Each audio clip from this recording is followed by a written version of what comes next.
Og de kører med vogne ned ad stierne, og så stabler de jo bare på, og bum, så er vi videre. Det synes jeg, det er sgu cool. Vi er havnet herude ved Vingsted. Det er første gang, jeg er her.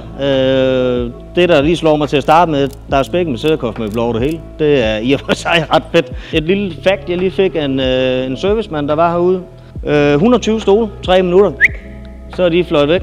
Og så gør de faktisk det hver eneste dag. De kan sætte op til 200 mennesker på et kvarter, rydde og forfra hele tiden. Det synes jeg er dybt imponerende, og vi har også været heldige at få lov til at se det.